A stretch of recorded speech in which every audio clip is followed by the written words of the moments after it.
नमस्कार। सबैभन्दा अगाडि म दिपेन्द्र सरलाई धेरै धेरै धन्यवाद दिन चाहन्छु। उहाँले यति राम्रो प्लेटफर्म दिनुभयो हामी जस्तो एस्पिरेन्ट्सलाई, स्पेशली म जस्तो। मलाई कविता लेख्नु त मन लाग्छ तर कहिले प्लेटफर्म पाइन्थेन। उहाँले यसरी हामीलाई अपर्च्युनिटी दिनुभएको छ, त्यसको लागि म धेरै धेरै ग्रेटफुल छु। साथै यो क्याफे बल्स एन्ड बिन्सलाई पनि थ्याङ्क यू भन्न चाहन्छु। म पहिले भनिदिउँ कि मेरो कविता एकदम सरल हुन्छ, किनभने मेरो यो भाषामा यति धेरै दक्षता नभएकोले सिम्पल हुन्छ अनि थिम पनि त्यसको सिम्पल नै हुन्छ। मलाई एकदमै ठुलो ठुलो पोलिटिक्स वारको बारेमा लेख्नु आउँदैन। म जस्ट एउटा बडिङ पोइट हो। सो त्यसैले गर्दा अगर केही भुल भयो भने कृपया क्षमा गरिदिनुहोस् होला। यो कविता मैले दिस इयर मदर्स डेमा लेखेको हो।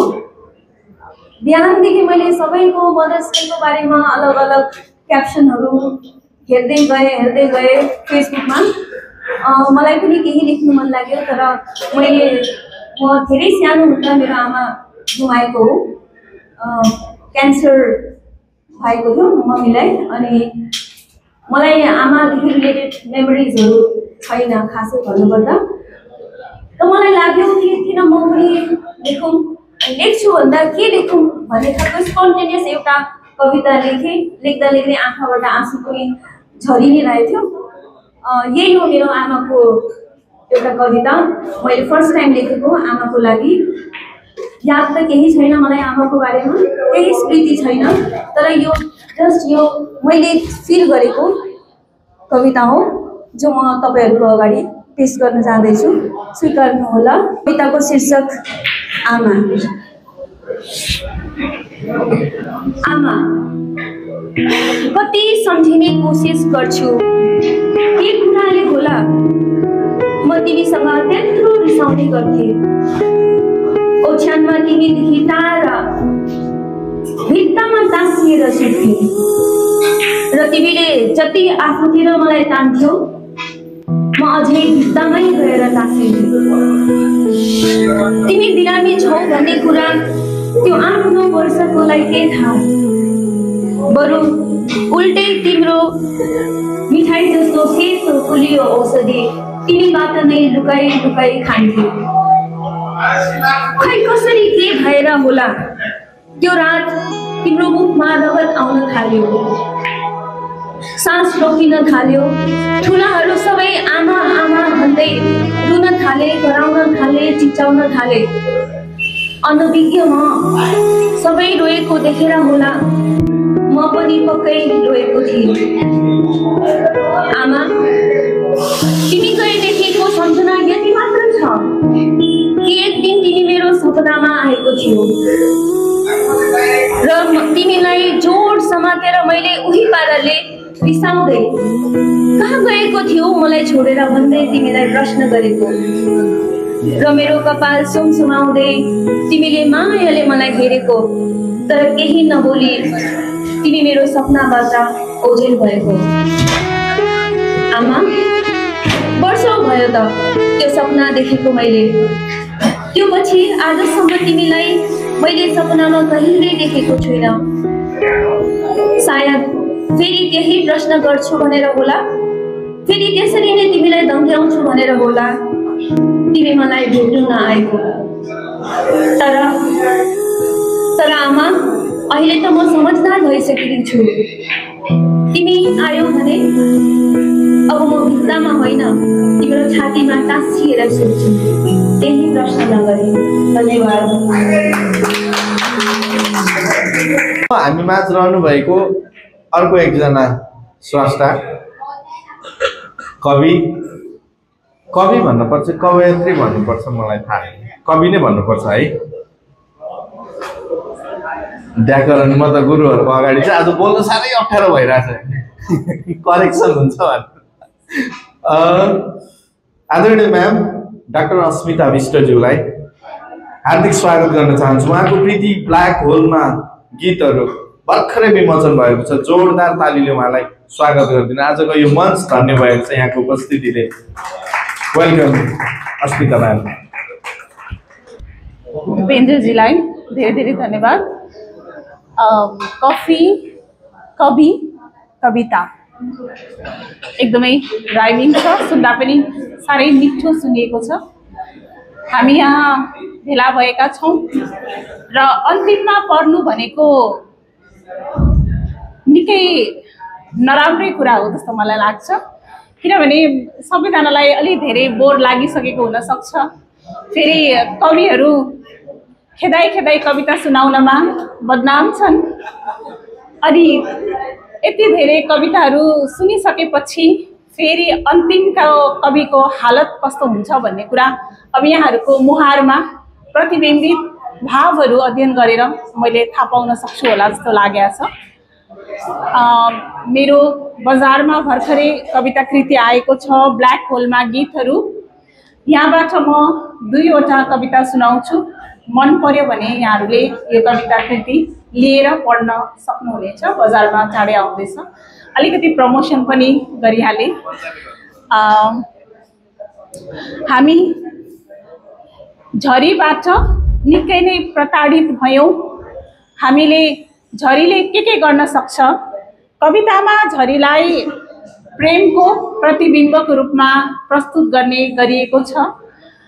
तर झरीले के गर्न सक्छ अनि त्यो झरीप्रतिको भावहरू कसरी मानिस पछि फरक फरक हुन सक्छन्, हामीले त्यो पनि अनुभूति गर्न सक्छौँ होला सायद यो कविताबाट। म कविता वाचन गर्ने अनुमति चाहे यहाँहरूबाट। मेरो कविताको शीर्षक छ बदमास झरी। सुन्दा सुन्दा धरतीको उत्पीडनको कथा, हुँदा हुँदा उसको उच्चवासको साक्षी, जब छाडे अडिन बादल बनी जमिराखेका आँसु, आँखामा आकाशका झरेती झरी बनेर, बदलाको उत्तेजनामा रिसको आवेगमा खस्यो झरी घरको धुरी र बलेसीबाट, हिँड्यो झरी लिएर बतासलाई साथमा, मात्तिँदै वायुपङ्खी घोडा झैँ हिँडाउँदै बर्साइरह्यो गाउँ बस्तीका छातीमा आफ्नो लय, पछार्दै अबोध किसानका जुप्राहरू सोत्तर पार्दै खेत खलियान, पिउँदै हिँड्यो अलक्षिना झरी किसानको रगत र पसिना, मिल्दै हिँड्यो सिङ्गै पहाड अशक्ति झरी मृत्युको ताण्डव मचाएर बुर्बुर्ती साल्दै तिनमा टाँसिएका जीवन जसरी खस्छन् मृत देहबाट जुम्रा, निभाएर निमुखाखे घरको दियो बगाएर गरिबकै जीवनबाट खुसी, हिँड्यो पापी झरी दिएर आफ्नो निर्दयताको सबुत, छोड्दै छोड्दै मानिसको जीवनमा लास चाहिँ अत्यास लाग्दो चिसोपन, कुल्चिँदै कुल्चिँदै बदलाको उन्मादमा फक्रिन नपाएको जीवन, निर्मम साहुको आदेश पालक गुण्डा झैँ हुल बाँधेर आयो निर्मम झरी, हेर्दा हेर्दै सोत्तर पारेर गयो निर्दोष सपनाहरू, हेर्दा हेर्दै सोत्तर पारेर गयो निर्दोष सपनाहरू। धन्यवाद।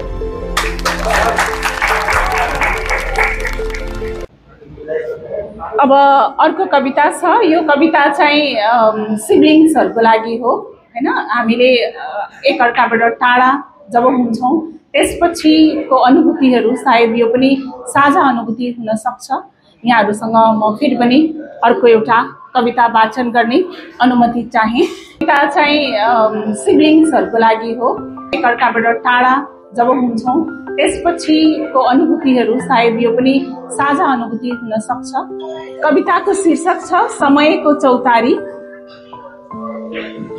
हेर्दा हेर्दै समयको चौतारीमा देख्छु कपालको लट्टा झैँ अल्झिएको जीवन, हेर्दा हेर्दै समयको चौतारीमा देख्छु कपालको लट्टा झैँ अल्झिएको जीवन, हराउँदै गएको अपनत्व ब्ल्याक होलमा झैँ बेपत्ता भएको सामिप्य, धरती आकाश चाहिँ फैलिएको अनन्त दूरी, हराउँदै गएको प्रेमको न्यानोपन, हेर्दा हेर्दै सम्झनाको गुजुल्टो आउँछन् नयनभरि तिमीले खन्याएको स्नेह, आमालाई नसुनाएर तिमीले छातीभित्रै लुकाइराखेका मेरा बदमासीहरू, नसुतेर रातभर मेरो निम्ति बनाएका जन्मदिनका कार्ड, खुत्रुके फुटाएर मेरो निम्ति किनेका उपहार, मेरो निम्ति हारेका तिम्रा जितहरू, मेरो निम्ति भनेर गाएका ती गीतहरू, मेरो निम्ति हारेका तिम्रा जितहरू, मेरै निम्ति भनेर गाएका ती